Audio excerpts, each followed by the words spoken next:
النائحة وفي دوام الصبر على البلاء. الباب السابع في بيان عقوبة النائحة وفي دوام الصبر على البلاء. Bermula bab yang ketujuh pada menyatakan, pada menerangkan, pada memberitahukan seksa orang yang berbudi sabar, dan pada menyatakan pahala bagi orang yang sabar atas bala. Qala al-mu'allif rahimahullah ta'ala. Itu di bab yang ketujuh daripada 12 bab.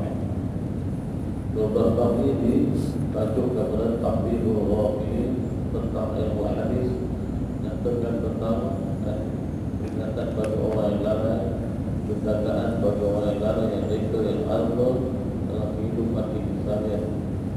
Jadi bab yang ketujuh ni berbeza dengan bab yang ketujuh daripada 12 bab.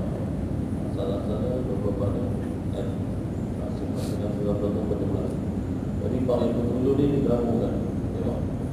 Bab yang ketujuh pada menyatakan seksa orang yang berbudi sabar. Orang yang berbudi sabar. Apa makna berbudi sabar ni? Mengatakan atas maya dan mengatakan atas maya. Mengatakan tentang akwati, mengatakan atas maya. Kembalikan kepada bagi yang maksudnya mungkin macam mana kita hidup dan kalau orang mati mati mana yang punya hidup atau yang tak ada nangis dalam keadaan tak rela besar kematian. Allah seksa orang yang berbudi sama. Sebab tu kalau kita tengok ulang-ulang kita rumah sekitar ada lagi yang masih lagi melanggar lagi atau tidak puasan dan sabar di atas kematian main, dan tidak ada kesabaran di atas kematian main. Sebab kita ni ada kurang sekitar. Tapi kalau itu ada orang Islam kalau itu ada pada masa ramai dan di sana bila ada kematian tu masih lagi amal yang masih ramai dia pula ada India, Malaysia ni alhamdulillah sebab kita dah tahu, dah tahu maklumat dan tanya. Kadang-kadang sampai koyak, kadang-kadang tarik lampu, kadang-kadang koyak maju. Sebab tu orang yang paling ramai datang dunia ni tiga negara, China, Indonesia, India ramai, dulu ramai. Kita tengok orang susah ramai kadang-kadang dalam Indonesia, dalam India, dalam Allah yang kaya sungguh, susah sungguh. Negara-negara ni kalau kaya sungguh, tapi kalau susah sungguh yang kesian. Kalau pergi kita tengok Allah, orang yang ada kaya tapi tak tolong, dia tak nak berbagi-bagi. Dia kaya semua dia. Inilah kan berlaku negara-negara yang ada berlaku dalam seksa orang yang berbudi sabar. Itu dengan maksudnya mengatakan tentang atas maya tentang demi baik, demi yang sabar. Dan pada menyatakan kita bab ini juga, pada menyatakan juga, pada menerangkan juga pada bagi orang yang sabar atas bala dan atas bala ini pada musibah bala ini itu adalah kematian maya. Kalau cerita tentang ini kematian maya, kita tak sabar di atas kematian maya. Baik. Allah Ta'ala wa inna lanahnu nuhyi wa numiitu wa nahnu al-warithun. Allah Ta'ala wa inna lanahnu nuhyi wa numiitu wa nahnu al-warithun. Telah berfirman Allah Ta'ala bahwasanya kami, yakni Allah Subhanahu Wa Ta'ala, Allah gunakan kata kami, dan kami Allah Subhanahu Wa Ta'ala dan kami kita lagi. Waktu kita jangan samakan kalau kita mengaji ilmu usul ni kita tahu. Dan kalau kami kita ni macam kita ada satu organisasi ramai, kita ni satu orang cakap kami semua ni bersepakat untuk kami kita. Tetapi Allah SWT ni awil mu'azzimu nafsahu, membesarkan dirinya. Kami ni dan kalau semua orang mereka aku lah Tuhan bagi sekalian alam. Rabbana samawati wal ardh. Kami lah yang menjadikan segala langit dan bumi. Allah membesarkan akan diri. Itu sifat yang layak bagi Allah Subhanahu wa taala. Sebab itulah bahasa kami ini Allah yang menghidupkan, serta kami yang mematikan. Ini kami ini Allah Subhanahu wa taala yang mematikan, dan kami ini Allah yang beroleh pusaka sekalian. Di ayat Quran telah berkata, kami lah yang menghidupkan, kami lah yang mematikan, kami yang beroleh pusaka sekalian. Yang mana kamu simpan atau benda kata dunia ni, kamu simpan lah banyak mana pun yang pusaka yang akhir sekali itu Allah SWT kami. Itulah dalam kita ni asal simpan atau simpan yang asal dan asal untuk disimpan itu banyak untuk dia. Allah itulah kalau kita ni buat benda-benda yang baik dan sahab kita di akhirat juga. Supaya benda ni itulah yang akan membantu kita, itulah yang akan menolong kita jadi mati. Dari sini Allah SWT sebut Nasr, semuanya kami lah yang menghidupkan segala yang makhluk Allah SWT yang hidup ni. Allah SWT yang hidupkan, kami yang mematikan, dan semuanya Allah Ta'ala juga yang tak menghidupkan, dia juga yang mematikan. Walaupun kita nampak dari segi zahir mereka mau cabut nyawa, itu yang mematikan tu Allah Ta'ala mereka mau itu orang panggil asbab katanya. Sebenarnya Allah Subhanahu wa taala yang matikan. Dan kami lah yang berada di pusat sekalian. Segala kehidupan kita di atas dunia semuanya pinjaman. Tenaga kita pinjaman. Kita tak rasa nikmat-nikmat dekat luar. Harta benda saja tu adalah kita pinjam tak. Semua nyawa kita mau kita pinjam Allah SWT. Penglihatan kita pinjam nikmat Allah SWT. Semua hidup kita ni semua pinjaman. Tenaga kita usaha ikhtiar. Kita nak buat ibadat, sehingga kita nak buat ibadat, kita usaha tenaga itu datang daripada Allah SWT. Tapi kita lupa, kita ingatkan kita ni rasa letih, tak boleh nak buat ibadat, rasa ni ada tenaga. Kita minta kepada Allah SWT. Semua je benda datangnya daripada Allah SWT dan akan kembali kepada Allah SWT. Inna lillahi wa inna ilaihi raji'un. Sebenarnya kita dipilih bagi Allah SWT, dan kami juga kepada Allah SWT akan kembali. Kita dipilih bagi Allah SWT, jadikan kita, dan kepada Allah dan akan kembali. Semua benda-benda harta benda antara dunia yang kita pakai guna ni pinjaman semata-mata. Semuanya akan kembali diri bagi Allah SWT. Sebab tu kamilah yang beroleh pusat kesekaliannya. Bila makan kembali di akhirat kelak, semuanya ada di diri Allah SWT balik keluar. Nampak kita, telinga kita, pendengaran kita, makan rasa kita, semua diri penggunaan dia, tubuh badan kita ni pinjaman semata-mata. Sehat kita tapi kalau tak sedar kita tak kenal akan kita tak kenal diri kita di siapa. Dan telah bersabda Nabi SAW,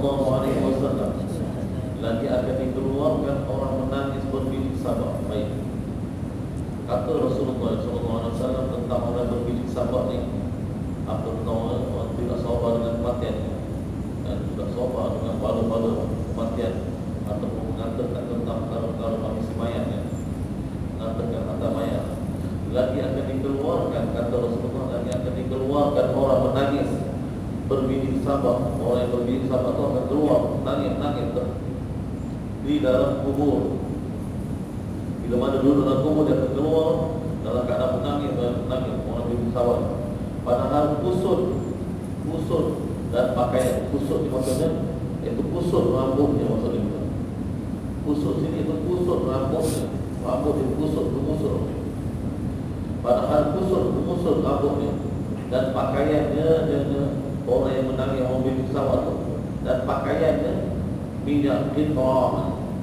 Pakaiannya daripada minyak kitron. Minyak kitron apa ya?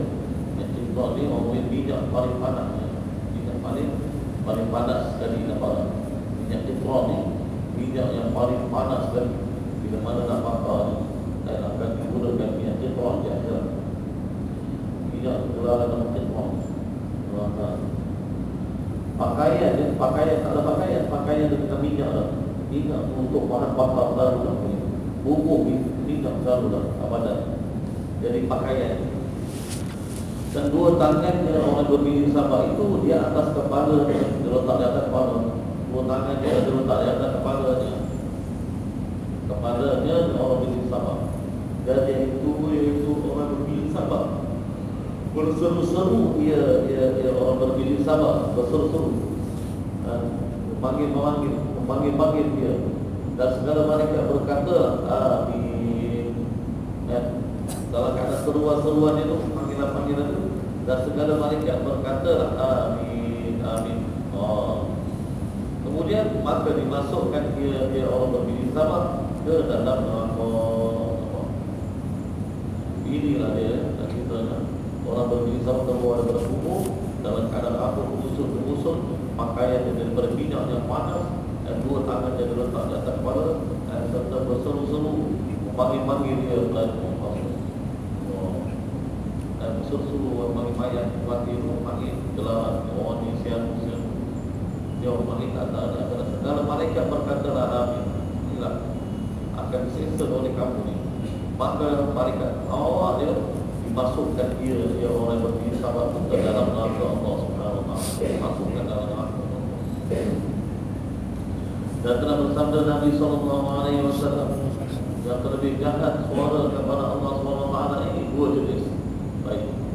Ada dua jenis kata Rasulullah sallallahu alaihi wasallam yang terlebih jahat, yang lebih teruk, yang terlebih dahsyatnya suara kepada Allah Subhanahu wa taala. Di sisi Allah Subhanahu wa taala ni baik. Suara di sisi Allah Taala yang terlebih itu. Apa suara siapa ni? Dua perkara, dua jenis suara.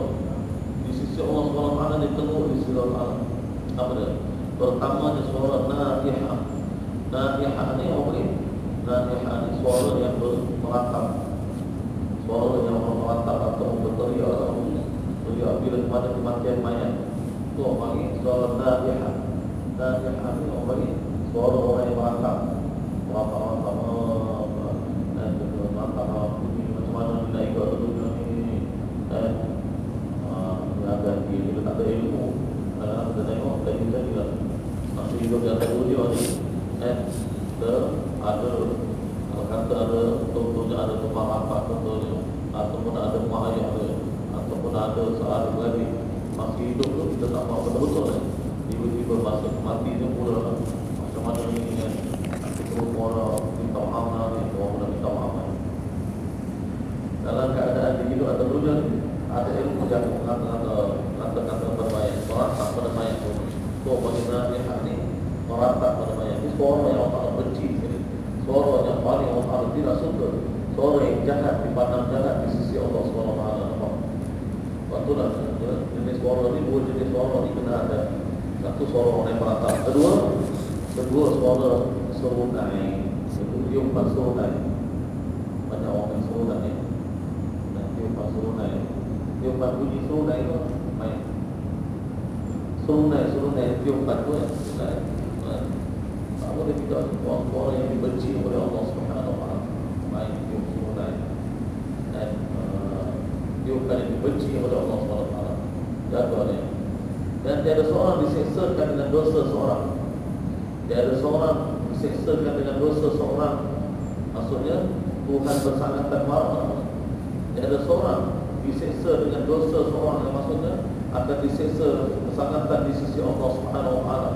Dan siapa dia? Melainkan mayat diseksanya dengan sebab menangis berbiji sabar. Dan dia biji sabar tentang apa? Segala isi rumahnya yang orang mayat. Dan dia berbiji sabar. Jadi orang paling tak ada seksa yang dengan dosa seseorang tu sehingga kan jadi dikenakan seksanya. Dan betul kerana sebabnya berbiji sabar. Kerana hasil daripada ini meratap tentang segala isi rumahnya. Dan macam mana ni tentang bahawa segala isi isi rumahnya semua berapa tentang kematian dia orang tu. So duduk dalam keadaan orang dalam kubur tu, duduk dalam keadaan seseksa apa. Sebab tu dikatakan tiada seorang diseksa dengan dosa seseorang apa. Tak ada seorang diseksa dengan dosa seseorang tu. Jadi orang tu dah masuk kubur, hasil daripada isi rumah dia tu menangis meratap di antara waktu kematian tu, orang yang di dalam kubur tu kata seksa apa.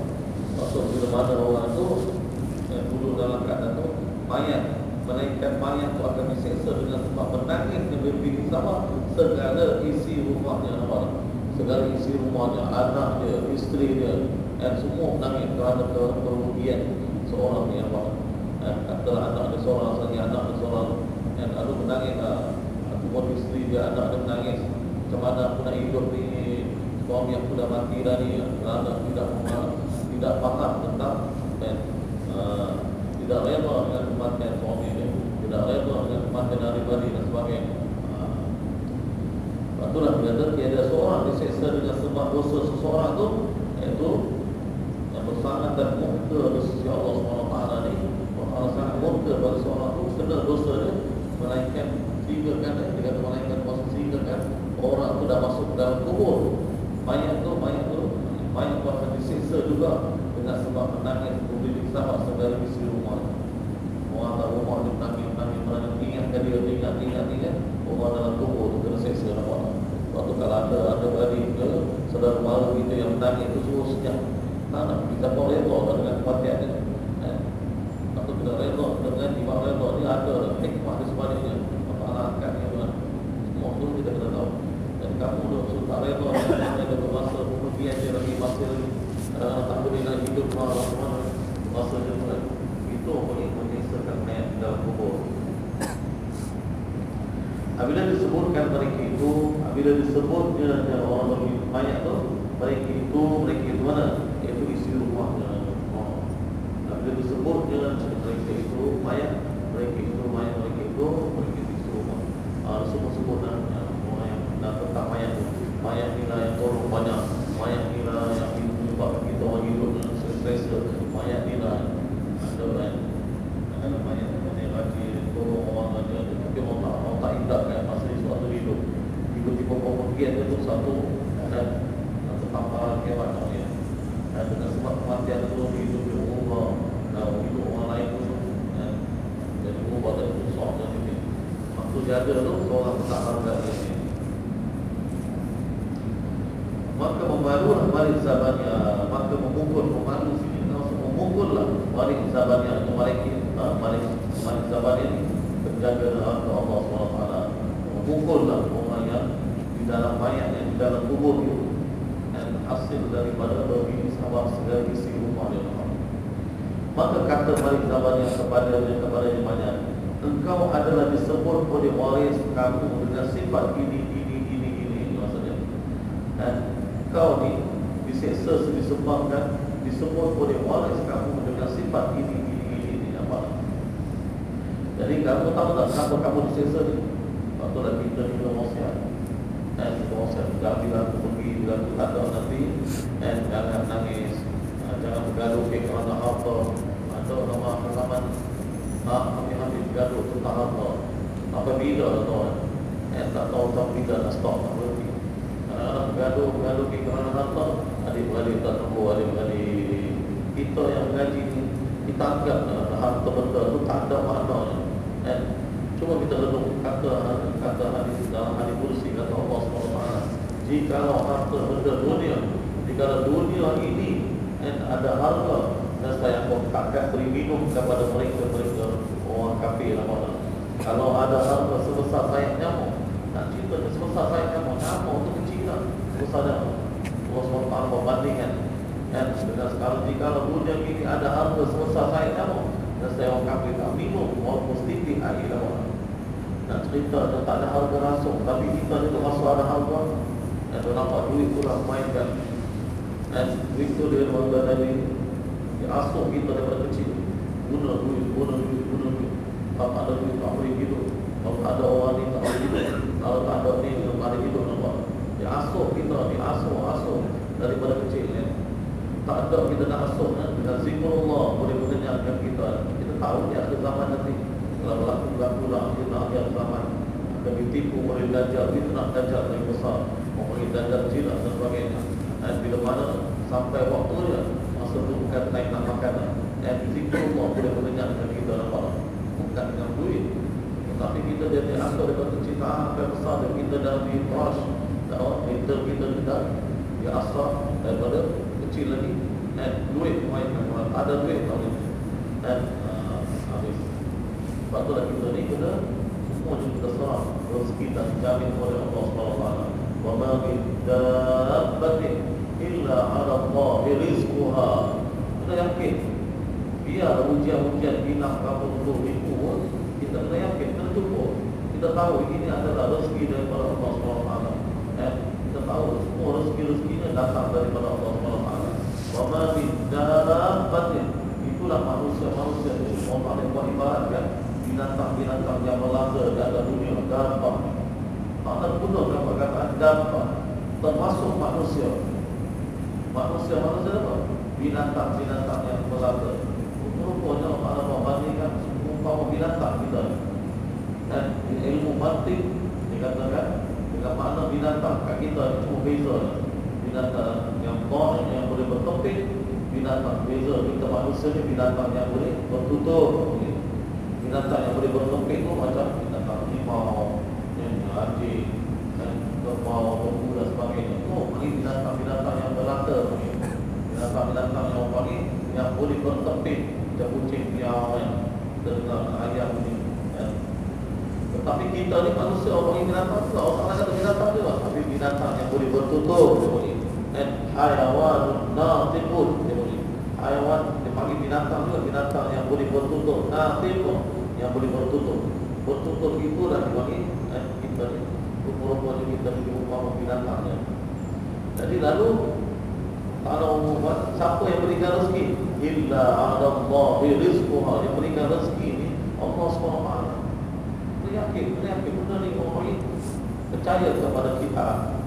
Ini Allah SWT sebut. Dan ketika kadang-kadang tak ada gaji, tak ada duit, tak ada ni, mula-mula la hawla wala quwwata illa billah. Aku tahu ni Allah nak uji aku. Tak ada pasal nak fikir kita. Husnul zan billah wa husnul zan bi ibadillah. Sangka baik kepada Allah SWT dan sangka baik kepada makhluknya. Aku selalu ada duit, aku orang lain tak ada. Macam kita ni kan, kita sihat setahun, tiba-tiba diberi sakit 3 hari, 4 hari, 5 hari. Umurnya macam sakit 10 tahun. Nampak tak? Tak repot manusia ni. Inilah manusia. Yang hidup setahun yang mahu disihat, tak ada umur. Duk happy, duk gelap tahun, duk sejuk, duk boleh ni lagi. Tetapi bila sakit 2-3 hari tu, umur macam 10 tahun sakit. Mahu tak ada 3 hari sakit, 5 hari sakit. Kadang-kadang jadi sebulan, kadang 2 bulan, 3 bulan. Yang hidup tu, hidup 12 bulan. Kita hidup yang setahun yang ada 12 bulan. 3 bulan dia bagi sakit. Sakit yang panjang lebar, 3 bulan. Tiba-tiba kita mohon hak yang baik 9 bulan lagi tu sehat tu. Tak biar macam tu. Guna nikmat Allah SWT. Sebab tu dah Allah beringatkan kepada kita, sebelum sihat kamu, sebelum datangnya sakit, dah bagi tahu dah, rebut. Dia kata, irtanim khamsan qablahu. Rebut sekiranya kamu, rebut. Dia sungguh dah perkataan irtanim. Rebut, kata Rasulullah. Rebut, kata rebut. Sebelum datangnya sakit, sihat kamu, sebelum datangnya sakit, muda kamu, sebelum datangnya buruk. Dah pesan kan? Tapi tak ada Nabi pengajaran ini, nampak? Tak ada Nabi yang begini masuk di dalam jiwa kepada pesanan yang datang daripada Rasulullah SAW. Begitulah juga ni tentang kita tengok orang tak baik dengan kematian tadi. Lalu sebut tentang orang ni lah macam ni, orang ni lah bagus, akan disiksa bagi mereka-mereka yang duduk dia dan mati. Sebab tu kita kena wasiat, tulis kan, jangan bila mati jangan nak menangis. Yang ingat ini adalah datangnya semuanya kepada kita, datang daripada Allah, dan kepada Allah kita akan kembali. Amin. Inna lillahi wa inna ilaihi raji'un. Kalau kita ada wasiat, maka kita ni terlepaslah kita dapat. Terlepaslah kita. Tapi kalau kita tak ada wasiat, orang tak peduli duduk nangis tentang pemergian kita, maka akan diseksa kita orang yang dalam kubur. Kata balik zamannya kepada mayat, kau adalah disebut-sebut oleh waris kamu dengan Maka berkata mayat, aku ini terlalu dhaif, aku ini terlalu lemah, kata mayat. Aku ini terlalu lemah. Dan berkata bersama Malik Zamaniyah, mengapa tidak engkau mengajari? Mengapa tidak engkau berwasiat? Mengapa tidak engkau beri peringatan sebelum engkau pergi menghadap Allah SWT? Sebab itulah sini kata Malik Zamaniyah, mengapa tidak engkau mengajari? Kenapa kamu tak ajar tentang keluarga kamu? Kenapa kamu tak ajar anak-anak kamu? Kenapa kamu tak ajar orang yang mendekati diri kamu? Beri pesanan, beri pengajaran, beri peringatan. Kamu tak ajar apa yang kamu tahu. Jangan kamu nangis tapi tak pergi. Itu wasiat. Maksud sini mengajari kita maksudnya. Dan kenapa kamu tidak kau berwasiat sebelum kamu mati? Sebab itulah kita ni ada dia syukur prosesornya. Bagi mayat tu bagi orang yang merantau mati. Orang yang merantau ni memang dosa dan amal, dosa yang telah dibenci oleh Allah Subhanahu Wa Taala. Dan telah bersabda Nabi Sallallahu Alaihi Wasallam lagi akan datang orang yang berbiji sabar di dalam neraka itu. Dan kata Rasulullah lagi akan datang pada suatu orang bila ya akhirat nanti akan datang semuanya perkara akan datang. Kan kita masanya ada 3, masa pernah lalu, masa sekarang, masa lagi akan datang. Semuanya Rasulullah pesan ni masanya lagi akan datang. Masa telah lalu kita jangan kita kenal. Kau kenal dulu aku di dosa banyak, aku dikira dulu, aku dijahat dulu, aku. Kau salah fikir lah. Masa telah lalu kita jangan kenal lah, kita jangan fikir. Itu dah benda yang berlalu. Dan sekarang, masa sekarang kita kena tuntut masa masih ada lagi. Masa kita diberi kelapangan, masa kita diberi kesihatan, masa kita muda, masa kita diberi kekuatan, masa kita punya hidup lagi. Tengah hidup ni lah buat amalan ibadat, buat amalan ni seberapa banyak yang mungkin berkanan untuk kembali di hadapan Allah Subhanahu Wa Taala. Sebab itulah ulama buat bandingan bagi mereka manusia yang hidup di atas dunia ni seumpama singgahan, tempat persinggahan. Kita ni dalam perjalanan lagi kita tak sedar. Kita ingat ni kita dah buat kerja. Nampak aku dah buat kerja kat atas dunia ni. Dah. Kamu duduk dalam musafir nama dia. Ulama buat bandingan seolah-olah kamu ni bermusafir dalam perjalanan hidup kamu ni. Jadi kita ni dalam perjalanan. Ulama buat bandingan mereka ni di satu pulau yang berhenti naik satu kapal. Kata ulama, kapal yang pertama berhentilah dia ke satu pulau. Maka pulau itu tengoklah dia ke pulau itu. Oh cantik semua pulau ini, cantik semua pulau ini. Hampir masa macam tu tertua dan bodoh dan main. Naiklah kamu akan nak bakal ni naik semua. Hampir masa dengan tengok dengan pulau itu, kecantikan pulau saja. Maka berangkatlah dia pergi ke alam akhirat. Maka teruslah datang masa yang kedua. Maka mereka ni turun daripada berhenti ke turun dan benar-benar turun. Dalam keadaan turun itu, maka tengok tentang keindahan pulau itu, kecantikan, kecengang-cengang. Akhirnya dapat kesedaran, aku nak jalan jauh lagi. Lalu dia ambil bekalan-bekalan yang sempat, yang masih ada sempat lagi, baru naik ke atas nakut. Tentu nak sudah panggil, naik di atas batu. Lalu sempat separuh dia dapat tengok keindahan Allah, penciptaan Allah SWT. Separuh lagi dapat dia diambil untuk buat bekalan kepada nak musafir lagi. Dan kapal bahtera yang ketiga, lalu dan di sampingnya, dan di samping ambil bekalan sambil tengok tentang keindahan di atas dunia ini. Dan sambil tengok tentang keindahan pulau, kecantikan pulau, sambil itu dia ambil bekalan untuk bawa dia berjalan ke dan terus dari perjalanannya. Itulah ulama buat bandingan. Jadi kita nak jadi ke bahtera yang keberapa? Tengok 3 bahtera itu yang berlainan. Soal ada yang lalai, yang leka terus habis masa. Itu bahtera yang pertama. Bahtera yang kedua dalam keadaan alfa, dalam keadaan leka, separuh semua. Lalu dapat kesedaran di akhir hayat dia. Lalu sempat lagi ambil bekalan untuk membawa kepada negeri akhirat. Bahtera yang ketiga, di samping kita buat ibadah, samping itu kita merasai nikmat-nikmat yang Allah Ta'ala kurniakan, Allah Ta'ala beri kat dunia ini. Inilah yang terbaik kepada kita ini dilahirkan dari dunia. Wa ma khalaqul jinna wal insa illa liya'budun. Tidak jadikan jin dan manusia ini hanya untuk mengabdikan diri dia kepada Allah SWT. Jadi tak payah kerja, Allah kena buat ibadat lah. Dah, jadikan hidup kita itu ibadat, semuanya ibadat. Kerja kita ibadat, makan kita ibadat, masuk tandas kita ibadat, tidur kita ibadat. Itu jadikan tu. Jadi kita hidup di atas dunia ni supaya kita kembali di hadapan Allah Subhanahu Wa Taala. Sambil kita buat ibadat, mengabdikan diri kita kepada Allah Subhanahu Wa Taala, sambil kita merasai nikmat-nikmat yang dikurniakan oleh Allah Subhanahu Wa Taala. Ini dia kapal bahtera yang ketiga. Jadi kita ni pilihlah bahtera mana dah kita sekarang ni. Jadi itulah ulama buat bandingan tentang diumpamakan tentang tiga bahtera tadi. Jadi itu sebagai peringatan, sebagai pengajaran supaya kita dapat ambil iktibar. Jadi berwasiat kita ni tengok kiri kanan kita, depan dan jiran dan sebagainya.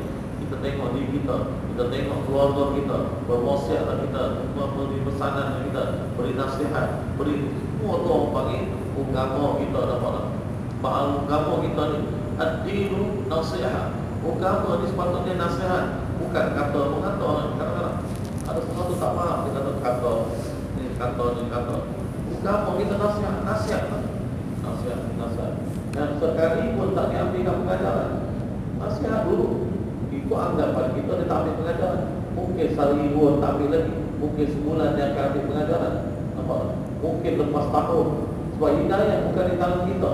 Tugas kita ni bagi nasihat, bagi pengajaran, bagi peringatan. Itu kita serah kepada Allah SWT. Bila perubahan dia, bila kita ni. Yang penting kita dah bagi tahu. Ni tak ada bagi tahu lagi, kita dah anggap dah tak mau jadikan terima nasihat. Jadi bukan senang, jadi bukan ni. Dah anggap macam-macam dah. Bagi nasihat dulu bagi peringatan dulu dapat. Inilah benda dia. Itulah agama kita ni, saling nasihat penasihat. Allah kita ni kata sebelum tiada betapa kau dan mengapa tiada kau beri mengajari akan dia. Apa? Kenapa kamu tak berwasiat sebelum kamu mati? Lalu kamu disesa disebabkan keberatapan beralih keluarga isi keluarga kamu. Apa? Kata telah bersabda Nabi SAW, lagi akan datang orang yang berbiji sahabat di dalam neraka itu dua barisan. Satu barisan. Satu besar pada pihak kanan isi neraka Allah SWT.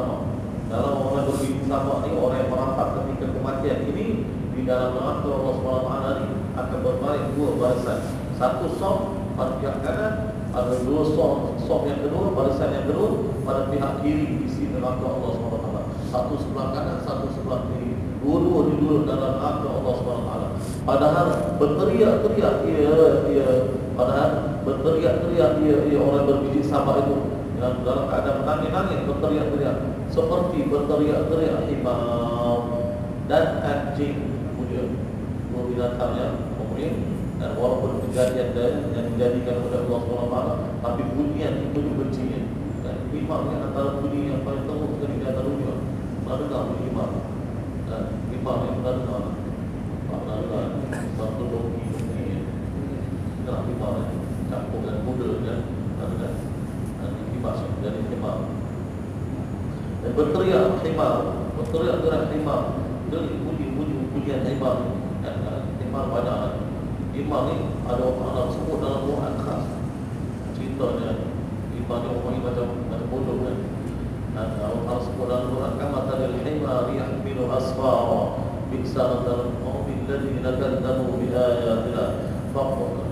Dan itu ayat Al-Quran ya ayyuhalladzina amanu kama talil himar yahmilu asfara. Seperti himar yang menangkap.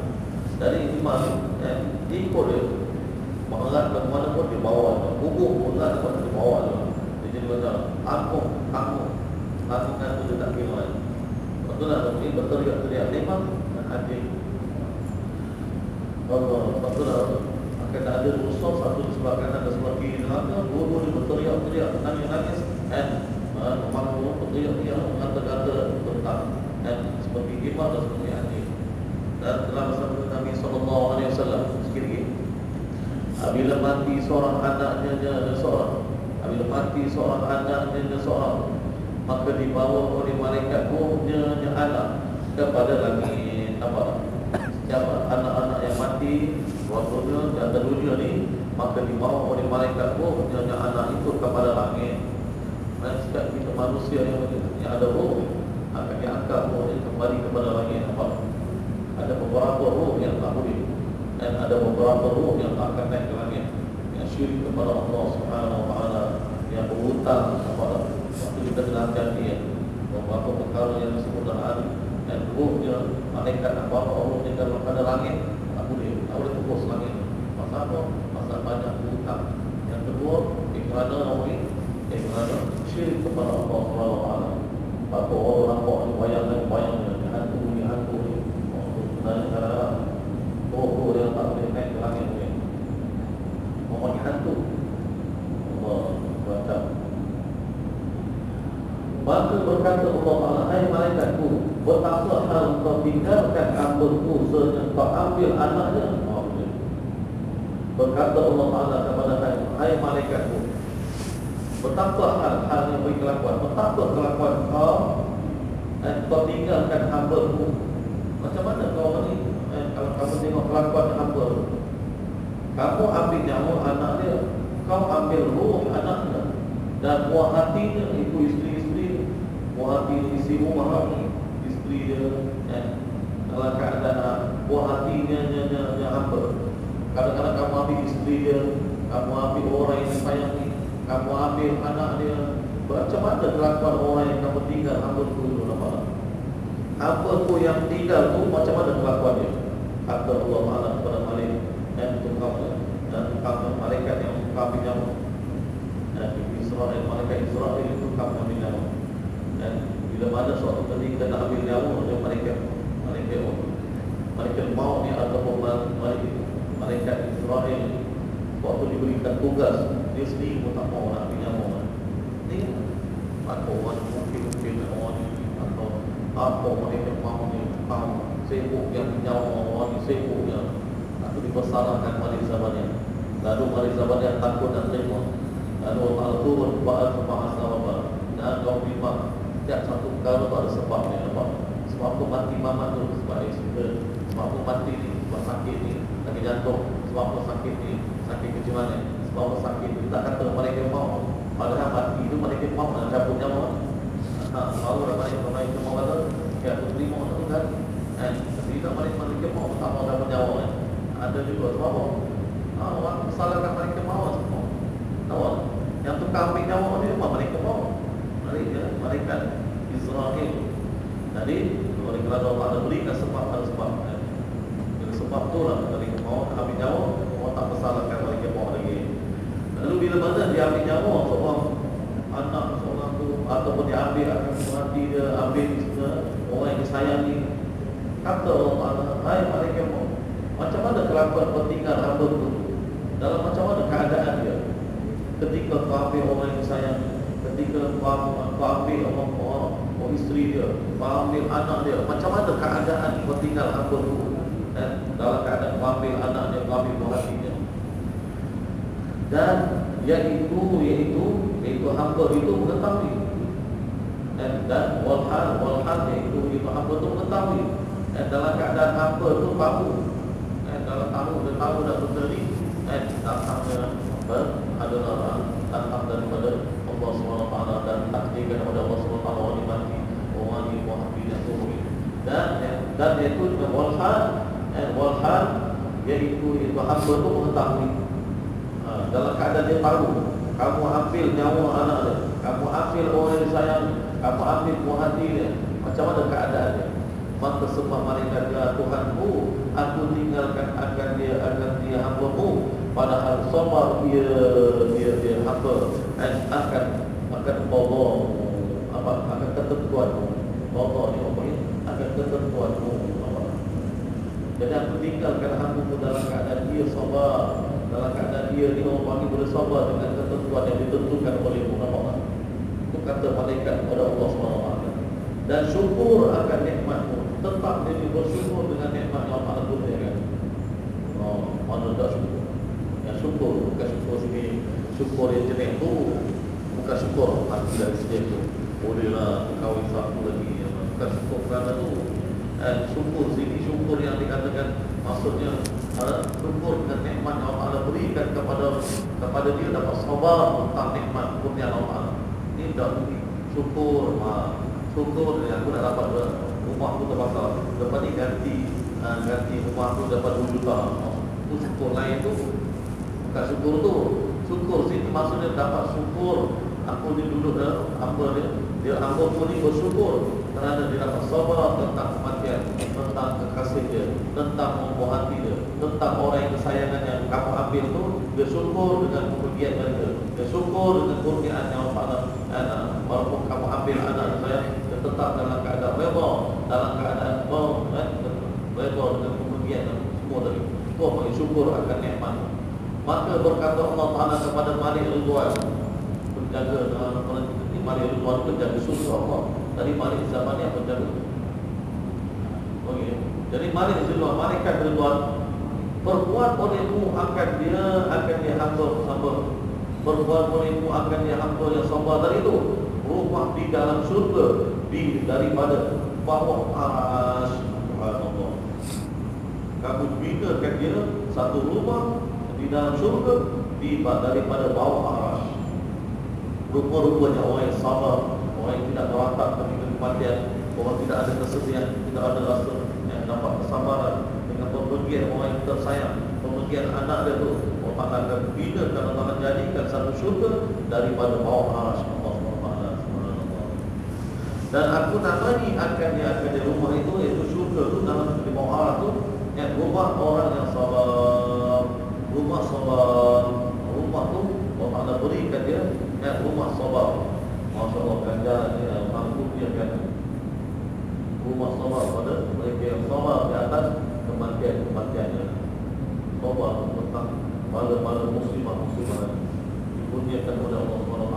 Waktulah kalau kita tengok ganjaran diberikan oleh Allah SWT, ganjaran besar, dan diberikan juga azab bagi mereka-mereka yang mereka yang kuat kalau dilarang oleh Allah SWT.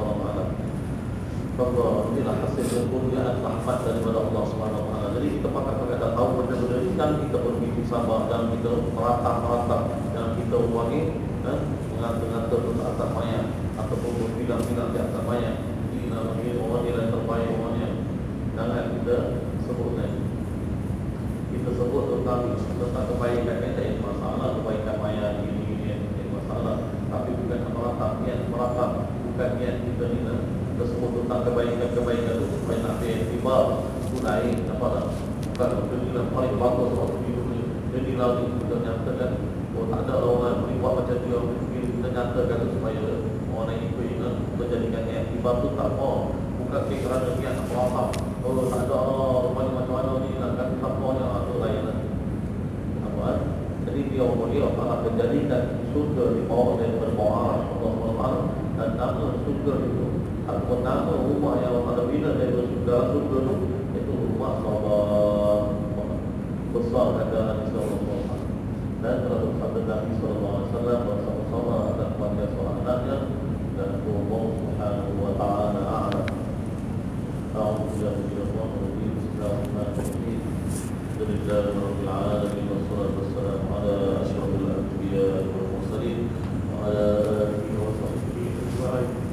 Rabbana taqabbal minna du'a